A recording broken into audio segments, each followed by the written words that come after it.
പൗലോസ് കൊളോസോസിലെ സഭയ്ക്കെഴുതിയ ലേഖനം. ആമുഖം. ഏഷ്യ മൈനറിലെ, അതായത് ഇന്നത്തെ ടർക്കിയിലെ റോമൻ പ്രവിശ്യയിൽ വരുന്ന ഫ്രീജിയായിലാണ് കൊളോസോസ് നഗരം. എഫേസോസിൽ നിന്ന് ഏകദേശം 200 കിലോമീറ്റർ കിഴക്കാണ് ഈ സ്ഥലം. തുണി വ്യാപാരമായിരുന്നു ഈ പട്ടണത്തിന്റെ മുഖ്യ ധനാഗമ മാർഗം. കൊളോസോസ് പ്രധാനപ്പെട്ട വാണിജ്യപാതയുടെ കേന്ദ്രമായതിനാൽ നഗരത്തിന്റെ പുരോഗതി ശ്രദ്ധേയമായിരുന്നു. തദ്ദേശീയരും യഹൂദരും യവനരും കൊളോസോസിൽ വസിച്ചിരുന്നു. ക്രിസ്തീയ സമൂഹത്തിൽ അധിക ഭാഗവും വിജാതീയരിൽ നിന്നും മാനസാന്തരപ്പെട്ടവരായിരിക്കണമെന്നതിന് സൂചനകളുണ്ട്. കൊളോസോസിലെ സഭ സ്ഥാപിച്ചത് പൗലോസല്ല, മറിച്ച് അദ്ദേഹത്തിന്റെ സഹപ്രവർത്തകനായ എപ്പഫ്രോസ് ആയിരിക്കും. അടിമയായ ഒനേസിമുസും അദ്ദേഹത്തിന്റെ യജമാനനായ ഫിലമോനും ഈ പട്ടണത്തിൽ നിന്നായിരിക്കണം.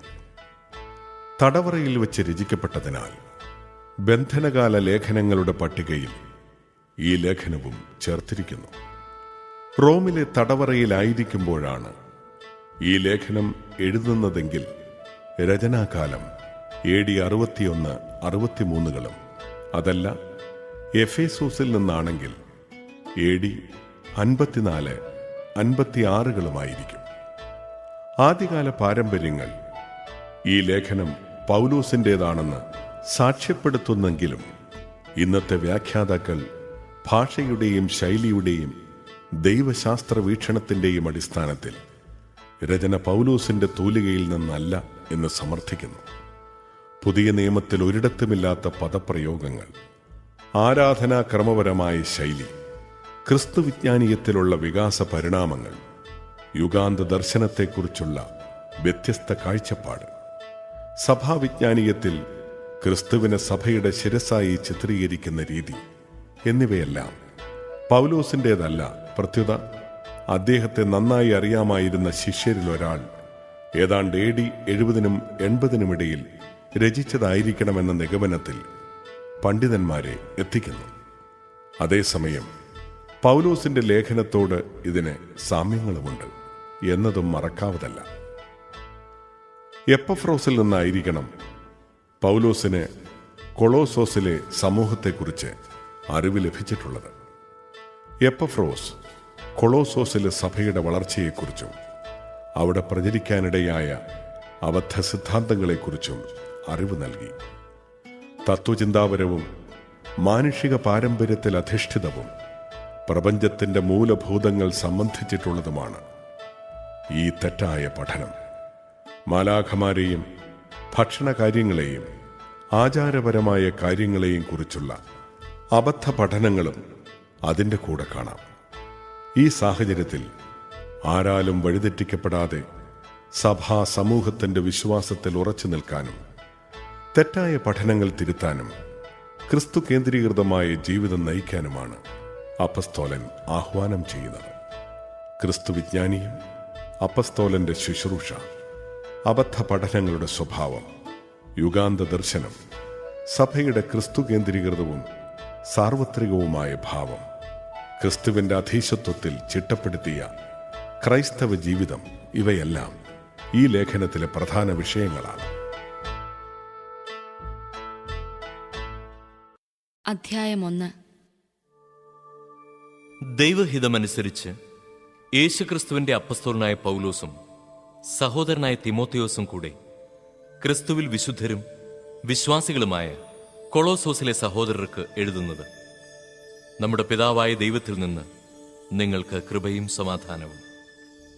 ഞങ്ങൾ നിങ്ങൾക്ക് വേണ്ടി പ്രാർത്ഥിക്കുമ്പോഴൊക്കെ നമ്മുടെ കർത്താവായ യേശുക്രിസ്തുവിന്റെ പിതാവായ ദൈവത്തിന് നന്ദി പറയുന്നു.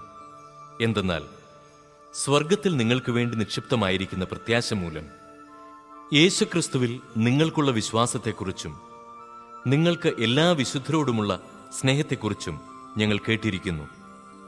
നിങ്ങളോട് അറിയിക്കപ്പെട്ട സുവിശേഷ സത്യത്തിന്റെ വചനത്തിൽ നിന്ന് ഈ പ്രത്യാശയെക്കുറിച്ച് മുമ്പ് തന്നെ നിങ്ങൾ കേട്ടിട്ടുണ്ട്. നിങ്ങൾ സുവിശേഷം ശ്രവിക്കുകയും സത്യത്തിൽ ദൈവത്തിന്റെ കൃപ പൂർണ്ണമായി മനസ്സിലാക്കുകയും ചെയ്ത നാൾ മുതൽ ലോകത്തിലെല്ലായിടത്തുമെന്ന പോലെ നിങ്ങളുടെ ഇടയിലും അത് വളരുകയും ഫലം പുറപ്പെടുവിക്കുകയും ചെയ്തുകൊണ്ടിരിക്കുന്നു. ഞങ്ങളുടെ പ്രിയപ്പെട്ട സഹശുശ്രൂഷകൻ എപ്പഫ്രാസിൽ നിന്നാണല്ലോ നിങ്ങളിത് ഗ്രഹിച്ചത്. നിങ്ങൾക്ക് വേണ്ടിയുള്ള ക്രിസ്തുവിന്റെ വിശ്വസ്തനായ ശുശ്രൂഷകനാണ് അവൻ. ആത്മാവിലുള്ള നിങ്ങളുടെ സ്നേഹത്തെക്കുറിച്ച് അവൻ ഞങ്ങളോട് പറഞ്ഞിട്ടുണ്ട്. തന്മൂലം അതേക്കുറിച്ച് കേട്ട നാൾ മുതൽ നിങ്ങൾക്ക് വേണ്ടി പ്രാർത്ഥിക്കുന്നതിൽ നിന്ന് ഞങ്ങൾ വിരമിച്ചിട്ടില്ല.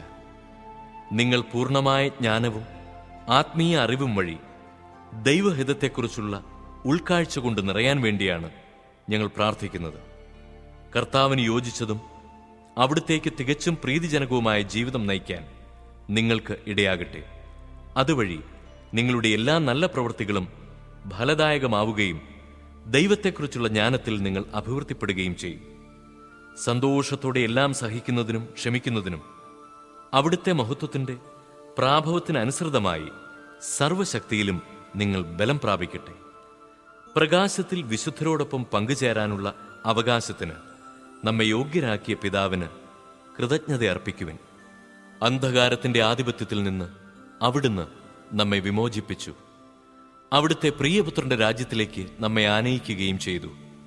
അവനിലാണല്ലോ നമുക്ക് രക്ഷയും പാപമോചനവും ലഭിച്ചിരിക്കുന്നത്. അവൻ അദൃശ്യനായ ദൈവത്തിന്റെ പ്രതിരൂപവും എല്ലാ സൃഷ്ടികൾക്കും മുമ്പുള്ള ആദ്യജാതനുമാണ്. കാരണം അവനിൽ സ്വർഗത്തിലും ഭൂമിയിലുമുള്ള ദൃശ്യവും അദൃശ്യവുമായ എല്ലാ വസ്തുക്കളും സൃഷ്ടിക്കപ്പെട്ടു. സിംഹാസനങ്ങളോ ആധിപത്യങ്ങളോ ശക്തികളോ അധികാരങ്ങളോ എന്തുമാകട്ടെ, എല്ലാം അവനിലൂടെയും അവനു വേണ്ടിയുമാണ് സൃഷ്ടിക്കപ്പെട്ടത്. അവനാണ് എല്ലാറ്റിനും മുമ്പുള്ളവൻ. അവനിൽ സമസ്തവും സ്ഥിതി ചെയ്യുന്നു. അവൻ സഭയാകുന്ന ശരീരത്തിന്റെ ശിരസ്സാണ്. അവൻ എല്ലാറ്റിൻ്റെയും ആരംഭവും മരിച്ചവരിൽ നിന്നുള്ള ആദ്യജാതനുമാണ്. ഇങ്ങനെ എല്ലാ കാര്യങ്ങളിലും അവൻ പ്രഥമസ്ഥാനീയനായി. എന്തെന്നാൽ അവനിൽ സർവസമ്പൂർണതയും നിവസിക്കണമെന്ന് ദൈവം തിരുമനസ്സായി. സ്വർഗത്തിലും ഭൂമിയിലുമുള്ള എല്ലാ വസ്തുക്കളെയും അവനിലൂടെ അവിടുന്ന് തന്നോട് അനുരഞ്ജിപ്പിക്കുകയും അവൻ കുരിശിൽ ചിന്തിയ രക്തം വഴി സമാധാനം സ്ഥാപിക്കുകയും ചെയ്തു. ഒരിക്കൽ നിങ്ങൾ ദൈവത്തിൽ നിന്ന് അകന്നു ജീവിക്കുന്നവരും ദുഷ്പ്രവൃത്തികൾ വഴി മനസ്സിൽ ശത്രുത പുലർത്തുന്നവരുമായിരുന്നു. എന്നാൽ ഇപ്പോൾ ക്രിസ്തു തന്റെ മരണം വഴി സ്വന്തം ഭൗതിക ശരീരത്തിൽ നിങ്ങളെ അനുരഞ്ജിപ്പിച്ചിരിക്കുന്നു. അവിടുത്തെ മുമ്പിൽ പരിശുദ്ധരും കുറ്റമറ്റവരും നിർമ്മലരുമായി നിങ്ങളെ സമർപ്പിക്കുന്നതിനു വേണ്ടിയാണ് അവൻ ഇപ്രകാരം ചെയ്തത്. എന്നാൽ നിങ്ങൾ ശ്രവിച്ച സുവിശേഷം നൽകുന്ന പ്രത്യാശയിൽ നിന്ന് വ്യതിചലിക്കാതെ സ്ഥിരതയോടും ദൃഢനിശ്ചയത്തോടും കൂടെ വിശ്വാസത്തിൽ നിങ്ങൾ നിലനിൽക്കേണ്ടിയിരിക്കുന്നു. ആകാശത്തിന് താഴെയുള്ള എല്ലാ സൃഷ്ടികളോടും സുവിശേഷം പ്രസംഗിക്കപ്പെട്ടിട്ടുണ്ട്. പൗലോസായ ഞാൻ അതിന്റെ ശുശ്രൂഷകനായി. നിങ്ങളെ പ്രതിയുള്ള പീഡകളിൽ ഞാൻ സന്തോഷിക്കുന്നു. സഭയാകുന്ന തന്റെ ശരീരത്തെ പ്രതി ക്രിസ്തുവിന് സഹിക്കേണ്ടി വന്ന പീഡകളുടെ കുറവ് എന്റെ ശരീരത്തിൽ ഞാൻ നികത്തുന്നു. നിങ്ങൾക്ക് വേണ്ടി ദൈവം എന്നെ ഭരമേൽപ്പിച്ച ദൗത്യം വഴി ഞാൻ സഭയിലെ ശുശ്രൂഷകനായി. ദൈവവചനം പൂർണ്ണമായി വെളിപ്പെടുത്തുക എന്നതായിരുന്നു ആ ദൗത്യം. യുഗങ്ങളുടെയും തലമുറകളുടെയും ആരംഭം മുതൽ മറച്ചുവെക്കപ്പെട്ടിരുന്ന ഈ രഹസ്യം ഇപ്പോൾ അവിടുന്ന് തന്റെ വിശുദ്ധർക്ക് വെളിപ്പെടുത്തിയിരിക്കുന്നു. ഈ രഹസ്യത്തിന്റെ മഹത്വം വിജാതീയരുടെ ഇടയിൽ എത്ര ശ്രേഷ്ഠമാണെന്ന് വിശുദ്ധർക്ക് വ്യക്തമാക്കി കൊടുക്കാൻ അവിടുന്ന് തീരുമാനിച്ചു. ഈ രഹസ്യമാകട്ടെ മഹത്വത്തെക്കുറിച്ചുള്ള പ്രത്യാശയായ ക്രിസ്തു നിങ്ങളിലുണ്ട് എന്നത് തന്നെ. അവനെയാണ് ഞങ്ങൾ പ്രഖ്യാപിക്കുന്നത്. എല്ലാ മനുഷ്യരെയും ക്രിസ്തുവിൽ പക്വത പ്രാപിച്ചവരാക്കാൻ വേണ്ടി ഞങ്ങൾ എല്ലാവർക്കും മുന്നറിയിപ്പ് നൽകുകയും എല്ലാവരെയും സർവ്വവിജ്ഞാനവും പഠിപ്പിക്കുകയും ചെയ്യുന്നു. ഈ ലക്ഷ്യം പ്രാപിക്കുന്നതിനു വേണ്ടിയത്രേ അവൻ എന്നിൽ ശക്തിയായി ഉണർത്തുന്ന ശക്തി കൊണ്ട് ഞാൻ കഠിനമായി അധ്വാനിക്കുന്നു.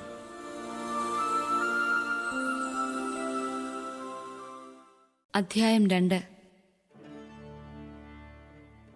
നിങ്ങൾക്കു വേണ്ടിയും ലവോദിക്കായിലുള്ളവർക്കു വേണ്ടിയും എന്റെ മുഖം നേരിട്ട് കണ്ടിട്ടില്ലാത്ത അനേകർക്കു വേണ്ടിയും ഞാൻ എത്ര ശക്തമായി പോരാടുന്നെന്ന് നിങ്ങൾ അറിയണമെന്ന് ഞാൻ ആഗ്രഹിക്കുന്നു. സ്നേഹത്താൽ പരസ്പരബദ്ധമായ നിങ്ങളുടെ ഹൃദയങ്ങൾക്ക് ആശ്വാസവും സുനിശ്ചിതമായ ബോധ്യത്തിന്റെ പൂർണ്ണ സമ്പത്തും ദൈവത്തിൻ്റെ രഹസ്യമായ ക്രിസ്തുവിനെക്കുറിച്ചുള്ള സമ്പൂർണമായ അറിവും ലഭിക്കുന്നതിനു വേണ്ടിയാണ് ഞാനിത് ചെയ്യുന്നത്. ജ്ഞാനത്തിൻ്റെയും അറിവിൻ്റെയും നിധികൾ അവനിലാണ് ഒളിഞ്ഞുകിടക്കുന്നത്. ഞാനിത് പറയുന്നത് വഞ്ചനാത്മകമായ വാക്കുകൾ കൊണ്ട് ആരും നിങ്ങളെ വഴിതെറ്റിക്കാതിരിക്കുവാൻ വേണ്ടിയാണ്. ഞാൻ ശാരീരികമായി നിങ്ങളിൽ നിന്ന് വിദൂരസ്ഥനാണെങ്കിലും ആത്മാവിൽ നിങ്ങളുടെ കൂടെയാണ്. നിങ്ങളുടെ ജീവിതക്രമവും ക്രിസ്തുവിലുള്ള അടിയുറച്ച വിശ്വാസവും കണ്ട് ഞാൻ സന്തോഷിക്കുകയും ചെയ്യുന്നു. കർത്താവായ യേശുക്രിസ്തുവിനെ നിങ്ങൾ സ്വീകരിച്ചിരിക്കുന്നതിനാൽ അവനിൽ ജീവിക്കുവിൻ. അവനിൽ വേരുറപ്പിക്കപ്പെട്ടും പണിതുയർത്തപ്പെട്ടും നിങ്ങൾ സ്വീകരിച്ച വിശ്വാസത്തിൽ ദൃഢത പ്രാപിച്ചും കൊണ്ട് അനർഗളമായ കൃതജ്ഞതാ പ്രകാശനത്തിൽ മുഴുകുവിൻ. ക്രിസ്തുവിന് യോജിക്കാത്തതും പ്രപഞ്ചത്തിന്റെ മൂലഭൂതങ്ങൾക്കും മാനുഷിക പാരമ്പര്യത്തിനും മാത്രം ചേർന്നതുമായ വ്യർത്ഥ പ്രലോഭനത്തിനും തത്വചിന്തയ്ക്കും ആരും നിങ്ങളെ ഇരയാക്കാതിരിക്കാൻ ശ്രദ്ധിക്കണം. ദൈവത്വത്തിന്റെ പൂർണ്ണത മുഴുവൻ അവനിൽ മൂർത്തീഭവിച്ചിരിക്കുന്നു. എല്ലാ ആധിപത്യങ്ങളുടെയും അധികാരങ്ങളുടെയും ശിരസായ അവനിലാണ് നിങ്ങളും പൂർണ്ണത പ്രാപിച്ചിരിക്കുന്നത്. അവനിൽ നിങ്ങളും പരിച്ഛേദനം സ്വീകരിച്ചിരിക്കുന്നു. കൈകളാൽ നിർവഹിക്കപ്പെടുന്ന പരിച്ഛേദനമല്ല, ശരീരത്തിന്റെ അധമവാസനകളെ നിർമാർജനം ചെയ്യുന്ന ക്രിസ്തുവിന്റെ പരിച്ഛേദനം. ജ്ഞാനസ്നാനം വഴി നിങ്ങൾ അവനോടൊപ്പം സംസ്കരിക്കപ്പെട്ടു. മരിച്ചവരിൽ നിന്ന് അവനെ ഉയർപ്പിച്ച ദൈവത്തിന്റെ പ്രവർത്തനത്തിലുള്ള വിശ്വാസം നിമിത്തം നിങ്ങൾ അവനോടുകൂടെ ഉയർപ്പിക്കപ്പെടുകയും ചെയ്തിരിക്കുന്നു. നിങ്ങൾ പാപങ്ങൾ നിമിത്തം മൃതരും ദുർവാസനകളുടെ പരിച്ഛേദനം നിർവഹിക്കാത്തവരുമായിരുന്നു. ദൈവം നിങ്ങളും അവനോടുകൂടെ ജീവിപ്പിക്കുകയും നമ്മുടെ എല്ലാ പാപങ്ങളും ക്ഷമിക്കുകയും ചെയ്തു. നമുക്ക് ദോഷകരമായി നിന്ന ലിഖിത നിയമങ്ങളെ അവൻ മായ്ച്ചു കളയുകയും അവയെ കുരിശിൽ തറച്ച് നിഷ്കാസനം ചെയ്യുകയും ചെയ്തു. ആധിപത്യങ്ങളെയും അധികാരങ്ങളെയും അവൻ നിരായുധമാക്കി. അവൻ കുരിശിൽ അവയുടെ മേൽ വിജയം ആഘോഷിച്ചുകൊണ്ട് അവയെ പരസ്യമായി അവഹേളന പാത്രങ്ങളാക്കി. ഭക്ഷണപാനീയങ്ങളുടെ കാര്യത്തിൽ ആരും നിങ്ങളെ കുറ്റപ്പെടുത്താതിരിക്കട്ടെ. അതുപോലെ തന്നെ ഉത്സവങ്ങളുടെയും അമാവാസിയുടെയും സാപത്തിന്റെയും ആചരണത്തിലും ഇവയെല്ലാം വരാനിരുന്നവന്റെ വെറും പ്രതിച്ഛായകൾ മാത്രം. യാഥാർത്ഥ്യമാകട്ടെ ക്രിസ്തുവും. മായാദർശനങ്ങൾ വിശകലനം ചെയ്തുകൊണ്ട് കപടവിനയത്തിലും ദൈവദൂതന്മാരുടെ ആരാധനയിലും ആഭിമുഖ്യം കാണിക്കുന്ന ആളുകൾ നിങ്ങളെ വഞ്ചിക്കാതിരിക്കട്ടെ. അവർ ഭോഗലാലസമായ മനസ്സോടുകൂടെ വ്യർത്ഥമായി അഹങ്കരിക്കുന്നവരത്രേ. അവർ ശിരസിനോട് ഗാഢബന്ധം പുലർത്തുന്നില്ല. ശരീരം മുഴുവൻ സന്ധിബന്ധങ്ങളാലും സിരകളാലും പരിപുഷ്ടമാക്കപ്പെട്ടും കൂട്ടിയിണക്കപ്പെട്ടും ദൈവഹിതാനുസരണം പൂർണ്ണ വളർച്ച പ്രാപിക്കുന്നത് ഈ ശിരസിൽ നിന്നാണല്ലോ. ക്രിസ്തുവിനോടൊപ്പം പ്രപഞ്ചത്തിന്റെ മൂലഭൂതങ്ങൾക്ക് നിങ്ങൾ മരിച്ചു കഴിഞ്ഞിരിക്കുന്നതിനാൽ ഇനിയും ലോകത്തിൻ്റെതെന്ന മട്ടിൽ ജീവിക്കുന്നതെന്തിന്? സ്പർശിക്കരുത്, രുചിക്കരുത്, കൈകാര്യം ചെയ്യരുത് എന്നീ നിബന്ധനകൾക്ക് നിങ്ങൾ വിധേയരാകുന്നതെന്തിന്? ഉപയോഗിക്കുമ്പോൾ നശിച്ചു പോകുന്നവയെപ്പറ്റിയുള്ളതാണ് ഈ നിബന്ധനകൾ. ഇവ വെറും മാനുഷികമായ ഉപദേശങ്ങളും സിദ്ധാന്തങ്ങളും അനുസരിച്ചുള്ളവയാണ്. തീവ്രമായ ഭക്തിയും ആത്മനിന്ദയും ആത്മപീഡനവും പ്രോത്സാഹിപ്പിക്കുന്നതിനാൽ വിജ്ഞാനത്തിന്റെ പ്രതീതി ഇവയിൽ അനുഭവപ്പെടും. എന്നാൽ ജഡാഭിലാഷങ്ങളെ നിയന്ത്രിക്കുന്ന കാര്യത്തിൽ ഇവയ്ക്ക് യാതൊരു മൂല്യവുമില്ല.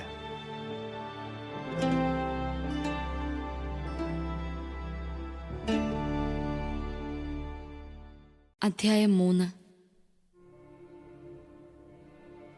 ക്രിസ്തുവിനോടൊപ്പം നിങ്ങൾ ഉയർപ്പിക്കപ്പെട്ടെങ്കിൽ ദൈവത്തിന്റെ വലത്തുഭാഗത്ത് ഉപവിഷ്ടനായിരിക്കുന്ന ക്രിസ്തു വസിക്കുന്ന ഉന്നതത്തിലുള്ളവയെ അന്വേഷിക്കുവിൻ. ഭൂമിയിലുള്ള വസ്തുക്കളിലല്ല, പ്രത്യുത ഉന്നതത്തിലുള്ളവയിൽ ശ്രദ്ധിക്കുവിൻ. എന്തെന്നാൽ നിങ്ങൾ മൃതരായിരിക്കുന്നു. നിങ്ങളുടെ ജീവൻ ക്രിസ്തുവിനോടൊപ്പം ദൈവത്തിൽ നിഗൂഢമായി സ്ഥിതി ചെയ്യുന്നു. നമ്മുടെ ജീവനായ ക്രിസ്തു പ്രത്യക്ഷനാകുമ്പോൾ അവനോടുകൂടെ നിങ്ങളും മഹത്വത്തിൽ പ്രത്യക്ഷപ്പെടും. അതുകൊണ്ട് നിങ്ങളിൽ ഭൗമികമായിട്ടുള്ളതെല്ലാം, അസന്മാർഗികത, അശുദ്ധി, മനക്ഷോഭം, ദുർവിചാരങ്ങൾ, വിഗ്രഹാരാധന തന്നെയായ ദ്രവ്യാസക്തി, ഇവയെല്ലാം നശിപ്പിക്കുവിൻ. ഇവ നിമിത്തം ദൈവത്തിന്റെ ക്രോധം വന്നു ചേരുന്നു. നിങ്ങളും ഒരിക്കൽ അവയ്ക്കനുസൃതമായി ജീവിക്കുകയും പ്രവർത്തിക്കുകയും ചെയ്തിരുന്നു. ഇപ്പോൾ അവയെല്ലാം ദൂരെ എറിയുവിൻ. അമർഷം, ക്രോധം, ദുഷ്ടത, ദൈവദൂഷണം, അശുദ്ധഭാഷണം തുടങ്ങിയവ വർജിക്കുവിൻ. പരസ്പരം കള്ളം പറയരുത്. പഴയ മനുഷ്യനെ അവന്റെ ചെയ്തികളോടുകൂടെ നിഷ്കാസനം ചെയ്യുവിൻ. സമ്പൂർണ്ണ ജ്ഞാനം കൊണ്ട് സ്രഷ്ടാവിന്റെ പ്രതിച്ഛായയ്ക്കനുസൃതമായി നവീകരിക്കപ്പെടുന്ന പുതിയ മനുഷ്യനെ ധരിക്കുവിൻ. ഇവിടെ ഗ്രീക്കുകാരനെന്നോ യഹൂദനെന്നോ പരിച്ഛേദിതനെന്നോ അപരിച്ഛേദിതനെന്നോ അപരിഷ്കൃതനെന്നോ സിഥിയനെന്നോ അടിമയെന്നോ സ്വതന്ത്രനെന്നോ വ്യത്യാസമില്ല. പിന്നെയോ ക്രിസ്തു എല്ലാമാണ്, എല്ലാവരിലുമാണ്. അതിനാൽ ദൈവത്തിന്റെ തിരഞ്ഞെടുക്കപ്പെട്ടവരും വാത്സല്യഭാജനങ്ങളും പരിശുദ്ധരുമെന്ന നിലയിൽ നിങ്ങൾ കാരുണ്യം, ദയ, വിനയം, സൗമ്യത, ക്ഷമ എന്നിവ ധരിക്കുവിൻ. ഒരാൾക്ക് മറ്റൊരാളോട് പരിഭവമുണ്ടായാൽ പരസ്പരം ക്ഷമിച്ച് സഹിഷ്ണുതയോടെ വർത്തിക്കുവിൻ. കർത്താവ് നിങ്ങളോട് ക്ഷമിച്ചതുപോലെ തന്നെ നിങ്ങളും ക്ഷമിക്കണം. സർവോപരി എല്ലാറ്റിനെയും കൂട്ടിയിണക്കി പരിപൂർണമായ ഐക്യത്തിൽ ബന്ധിക്കുന്ന സ്നേഹം പരിശീലിക്കുവിൻ. ക്രിസ്തുവിന്റെ സമാധാനം നിങ്ങളുടെ ഹൃദയങ്ങളെ ഭരിക്കട്ടെ. ഈ സമാധാനത്തിലേക്കാണ് നിങ്ങൾ ഏക ശരീരമായി വിളിക്കപ്പെട്ടത്. അതിനാൽ നിങ്ങൾ കൃതജ്ഞതാ നിർഭരരായിരിക്കുവിൻ. പരസ്പരം പഠിപ്പിക്കുകയും ഉപദേശിക്കുകയും ചെയ്യുമ്പോഴും കൃതജ്ഞത നിറഞ്ഞ ഹൃദയത്തോടെ ദൈവത്തിന് സങ്കീർത്തനങ്ങളും ഗാനങ്ങളും ആത്മീയ ഗീതങ്ങളും പാടുമ്പോഴും ക്രിസ്തുവിന്റെ വചനം നിങ്ങളിൽ സമൃദ്ധമായി വസിക്കട്ടെ. നിങ്ങൾ വാക്കാലോ പ്രവൃത്തിയാലോ എന്തു ചെയ്താലും അതെല്ലാം കർത്താവായ യേശു വഴി പിതാവായ ദൈവത്തിന് കൃതജ്ഞത അർപ്പിച്ചുകൊണ്ട് അവന്റെ നാമത്തിൽ ചെയ്യുവിൻ. ഭാര്യമാരെ, നിങ്ങൾ കർത്താവിന് യോഗ്യമാം വിധം ഭർത്താക്കന്മാർക്ക് വിധേയരായിരിക്കുവിൻ. ഭർത്താക്കന്മാരെ, നിങ്ങൾ ഭാര്യമാരെ സ്നേഹിക്കുവിൻ. അവരോട് നിർദ്ദയമായി പെരുമാറരുത്. കുട്ടികളെ, എല്ലാ കാര്യങ്ങളിലും നിങ്ങളുടെ മാതാപിതാക്കന്മാരെ അനുസരിക്കുവിൻ. ഇത് കർത്താവിന് പ്രീതികരമത്രേ. പിതാക്കന്മാരെ, നിങ്ങളുടെ കുട്ടികളെ പ്രകോപിപ്പിക്കരുത്. പ്രകോപിപ്പിച്ചാൽ അവർ നിരുന്മേഷരാകും. ദാസന്മാരെ, നിങ്ങളുടെ ലൗകിക യജമാനന്മാരെ എല്ലാ കാര്യങ്ങളിലും അനുസരിക്കുവിൻ. ഇത് മനുഷ്യപ്രീതിക്ക് വേണ്ടി മറ്റുള്ളവരെ കാണിക്കാനായി ചെയ്യുന്നതാകരുത്. കർത്താവിനെ ഭയപ്പെട്ടുകൊണ്ട് ആത്മാർത്ഥതയോടെ ചെയ്യുന്നതാകണം. നിങ്ങളുടെ ജോലി എന്തുതന്നെയായിരുന്നാലും മനുഷ്യനെയല്ല, ദൈവത്തെ സേവിക്കുന്നതുപോലെ ഹൃദയപരമാർത്ഥതയോടെ ചെയ്യുവിൻ. നിങ്ങൾക്ക് പ്രതിഫലമായി കർത്താവിൽ നിന്ന് അവകാശം ലഭിക്കുമെന്ന് അറിഞ്ഞുകൊള്ളുവിൻ. കർത്താവായ ക്രിസ്തുവിനെ തന്നെയാണല്ലോ നിങ്ങൾ ശുശ്രൂഷിക്കുന്നത്. തെറ്റ് ചെയ്യുന്നവന് ശിക്ഷ ലഭിക്കും. അക്കാര്യത്തിൽ മുഖം നോട്ടമില്ല. അധ്യായം 4. യജമാനന്മാരെ, നിങ്ങളുടെ ദാസരോട് നീതിയും സമഭാവനയും പുലർത്തുവിൻ. നിങ്ങൾക്കും സ്വർഗത്തിലൊരു യജമാനനുണ്ടെന്ന് ഓർമ്മിക്കുവിൻ. കൃതജ്ഞതാഭരിതരായി ഉണർന്നിരുന്ന് നിരന്തരം പ്രാർത്ഥിക്കുവിൻ. ദൈവം വചനത്തിന്റെ കവാടം ഞങ്ങൾക്ക് തുറന്നു തരാനും ഞങ്ങൾ ക്രിസ്തുവിന്റെ രഹസ്യം പ്രഖ്യാപിക്കാനുമായി നിങ്ങൾ ഞങ്ങൾക്ക് വേണ്ടിയും പ്രാർത്ഥിക്കണം. ഇതിനായിട്ടാണല്ലോ ഞാൻ ബന്ധനസ്ഥനായിരിക്കുന്നത്. പ്രസംഗിക്കാൻ എനിക്കുള്ള ഉത്തരവാദിത്വമനുസരിച്ച് ആ രഹസ്യം ഞാൻ പ്രസ്പഷ്ടമാക്കാൻ ഇടയാകുന്നതിനു വേണ്ടി നിങ്ങൾ പ്രാർത്ഥിക്കുവിൻ. പുറമേയുള്ളവരോട് നിങ്ങൾ വിവേകപൂർവ്വം വർത്തിക്കുവിൻ. സമയം പൂർണ്ണമായും പ്രയോജനപ്പെടുത്തുക. നിങ്ങളുടെ സംസാരം എപ്പോഴും കരുണാമസൃണവും ഹൃദ്യവുമായിരിക്കട്ടെ. ഓരോരുത്തരോടും എങ്ങനെ മറുപടി പറയണമെന്ന് നിങ്ങൾ മനസ്സിലാക്കിയിരിക്കണം. എന്നെക്കുറിച്ചുള്ള എല്ലാ വിവരങ്ങളും തിക്കിക്കോസ് നിങ്ങളെ അറിയിക്കും. അവൻ എൻ്റെ വത്സല സഹോദരനും കർത്താവിൽ വിശ്വസ്ത ശുശ്രൂഷകനും സഹസേവകനുമത്രേ. അതിനുവേണ്ടി തന്നെയാണ് അവനെ നിങ്ങളുടെ അടുത്തേക്ക് ഞാൻ അയച്ചത്. അതായത്, ഞങ്ങളെപ്പറ്റിയുള്ള കാര്യങ്ങൾ നിങ്ങളെ അറിയിക്കുന്നതിനും നിങ്ങളുടെ ഹൃദയങ്ങൾക്ക് ആശ്വാസം പകരുന്നതിനും വേണ്ടി. നിങ്ങളിൽ നിന്ന് തന്നെയുള്ള ഒരാളും അവരോടൊപ്പം വരുന്നുണ്ട്. വിശ്വസ്തനും പ്രിയങ്കരനുമായ സഹോദരൻ ഒനേസിമോസ്. ഇവിടെ നടന്ന എല്ലാ കാര്യങ്ങളെയും കുറിച്ച് അവർ നിങ്ങളെ അറിയിക്കും. എൻ്റെ കൂട്ടുതടവുകാരനായ അരിസ്താർക്കൂസ് നിങ്ങളെ അഭിവാദനം ചെയ്യുന്നു. അപ്രകാരം തന്നെ ബാർണബാസിന്റെ പിതൃവ്യപുത്രനായ മാർക്കോസും. അവനെക്കുറിച്ച് നിങ്ങൾക്ക് നിർദ്ദേശങ്ങൾ ലഭിച്ചിട്ടുണ്ടല്ലോ. അവൻ വരികയാണെങ്കിൽ നിങ്ങൾ അവനെ സ്വാഗതം ചെയ്യണം. യൂസ്തോസ് എന്ന് വിളിക്കപ്പെടുന്ന യേസൂസും നിങ്ങൾക്ക് വന്ദനം പറയുന്നു. ദൈവരാജ്യത്തിനു വേണ്ടി അധ്വാനിക്കുന്ന എൻ്റെ സഹപ്രവർത്തകരിൽ പരിച്ഛേദനം സ്വീകരിച്ചവർ ഈ 3 പേർ മാത്രമാണ്. ഇവർ എനിക്ക് വലിയ ആശ്വാസമായിരുന്നു. നിങ്ങളിൽ നിന്നുള്ളവനും യേശുക്രിസ്തുവിൻ്റെ ദാസനുമായ എപ്പഫ്രാസ് നിങ്ങൾക്ക് അഭിവാദനം അർപ്പിക്കുന്നു. ദൈവ തിരുമനസ്സിൽ നിങ്ങൾ പൂർണ്ണമായി ആശ്രയിക്കുന്നതിനും പക്വമതികളായി നിലനിൽക്കുന്നതിനും വേണ്ടി അവൻ തൻ്റെ പ്രാർത്ഥനകളിൽ താൽപ്പര്യപൂർവ്വം നിങ്ങളെ അനുസ്മരിക്കുന്നതാണ്. നിങ്ങൾക്ക് വേണ്ടിയും ലവോദിക്കായിലും ഹിയറാപ്പോളിസിലുമുള്ളവർക്ക് വേണ്ടിയും അവൻ കഠിനമായി അധ്വാനിച്ചിട്ടുണ്ട് എന്നതിന് ഞാൻ സാക്ഷിയാണ്. നമ്മുടെ പ്രിയങ്കരനായ ഭിഷഗ്വരൻ ലൂക്കായും ദേമാസും നിങ്ങൾക്ക് വന്ദനം പറയുന്നു. ലവോദിക്കായിലുള്ള സഹോദരർക്കും നിംഫായ്ക്കും അവളുടെ ഭവനത്തിലെ സഭയ്ക്കും എൻ്റെ ആശംസകൾ. ഈ കത്ത് നിങ്ങളുടെ ഇടയിൽ വായിച്ചു കഴിഞ്ഞതിനു ശേഷം ലവോദിക്കായിലുള്ള സഭയിലും വായിക്കണം. അതുപോലെ തന്നെ ലവോദിക്കാക്കാർക്കുള്ള കത്ത് നിങ്ങളും വായിക്കണം. കർത്താവിൽ സ്വീകരിച്ചിരിക്കുന്ന ശുശ്രൂഷ നിർവഹിക്കാൻ പരിശ്രമിക്കുക എന്ന് ആർക്കിപ്പൂസിനോട് പറയുക. പൗലോസായ ഞാൻ സ്വന്തം കൈകൊണ്ട് തന്നെ ഈ അഭിവാദനം എഴുതുന്നു. എൻ്റെ ചങ്ങലകൾ നിങ്ങൾ ഓർമ്മിക്കുവിൻ. ദൈവകൃപ നിങ്ങളോടുകൂടി ഉണ്ടായിരിക്കട്ടെ.